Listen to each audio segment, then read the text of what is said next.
O número de crianças confusas sobre o próprio sexo está explodindo. E você, quer que o seu filho faça parte dessa estatística? Acredito que não, pois a ideologia de gênero desconstrói a identidade humana por onde ela passa. Você sabia que na Inglaterra, nos últimos 5 anos, subiu 1000% o número de crianças que se submetem a tratamento transgênero? E na Escócia, mais de 500% apenas nos últimos 4 anos? Isso não é por acaso. O número de crianças confusas a respeito do próprio sexo está explodindo nos países que promovem a ideologia de gênero em suas escolas. E por que isso? Simples. A ideologia de gênero afirma que ninguém nasce homem ou mulher, mas que cada um deve construir sua própria identidade. E se é assim, todas as crianças devem experimentar todas as formas de sexualidade possíveis até encontrarem um gênero para si mesmas. Como isso se daria?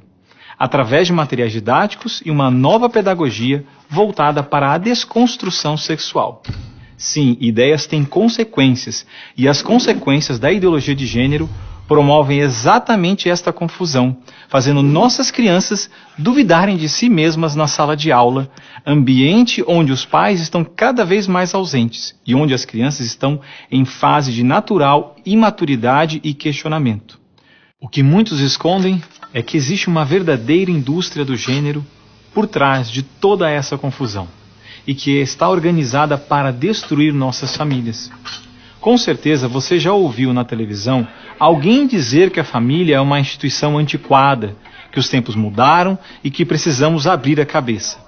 É porque não estão conseguindo mudar a cabeça da população que a estratégia de promover a ideologia de gênero nas escolas se tornou tão urgente para eles.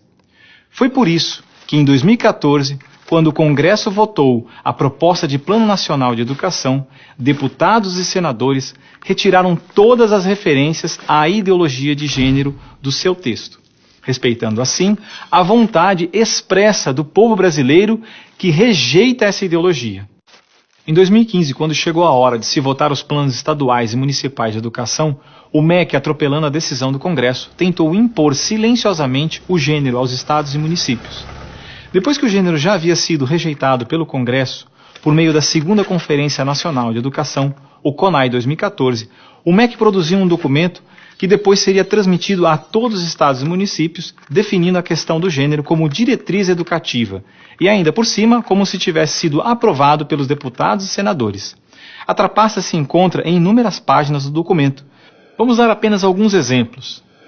Na página 25, o MEC afirmava que a União, os estados e os municípios deveriam promover a diversidade de gênero. Veja, não estão falando em respeitar a diversidade de gênero, mas sim em promovê-la. Na página 36, você vai ler que os estados e municípios deveriam disseminar materiais pedagógicos que promovam a igualdade de gênero, orientação sexual e identidade de gênero. Na página 41, que estados e municípios deveriam desenvolver, garantir e executar anualmente nos sistemas de ensino fóruns de gênero. Na página 92, que estados e municípios deveriam ampliar os programas de formação dos professores sobre gênero, diversidade e orientação sexual. Mas vejam, assim como eu, milhares de pais e professores lutaram democraticamente contra o documento em nossas câmaras municipais. O movimento foi histórico e disse não a essa fraude. Cidade a cidade, a ideologia de gênero foi rejeitada dos planos de educação de quase todos os 6.000 municípios brasileiros. Era de se esperar que após essa imensa pressão popular, o governo desistisse dessa ideia de introduzir à força o ensino da ideologia de gênero nas escolas do Brasil. Mas não, o MEC colocou novamente as chamadas questões de gênero na Base Nacional Comum Curricular, um documento que se propõe a impor o conteúdo de aprendizagens consideradas essenciais para todos os alunos brasileiros.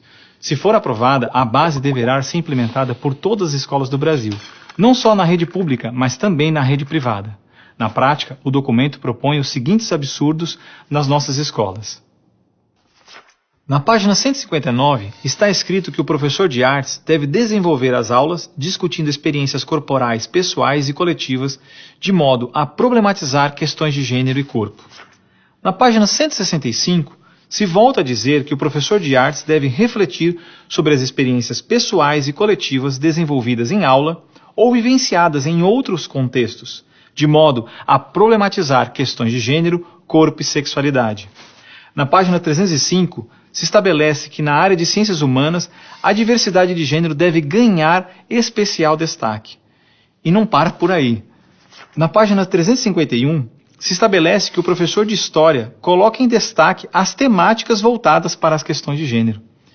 Na página 378, se estabelece que o professor de História trabalha em aulas questões de gênero, anarquismo e protagonismo feminino, mostrando as transformações ocorridas no debate sobre as questões de gênero no Brasil durante o século XX. Vocês estão vendo? A ideologia de gênero está presente no documento, é explícito, e o governo brasileiro demonstra com isso ignorar a vontade popular. Se a base for aprovada, terá valor de lei e será obrigatória. A ideologia de gênero será imposta de forma autoritária como a única moral permitida, quer os pais queiram ou não. Mas o que diz a nossa Constituição? Diz que a educação é dever do Estado e da família, e que o Estado deve criar todos os meios legais necessários que garantam à família a possibilidade de se defender contra qualquer programa, prática ou propaganda que contrarie o respeito aos valores da família. E ainda mais, o artigo 26 da Declaração Universal de Direitos Humanos diz que os pais têm prioridade de direito na escolha do tipo de educação que será ministrada a seus filhos. Não vamos aceitar a imposição deste absurdo sobre os nossos filhos. O governo pretende aprovar a Base Nacional Comum Curricular ainda este ano de 2017. Por isso, pare, reflita e nos ajude enquanto ainda é tempo. E compartilhe esse vídeo com pais, professores, diretores de escola, vereadores, lideranças de sua comunidade. Ninguém pode ficar indiferente. A ideologia de gênero deixa marcas que ficam para sempre.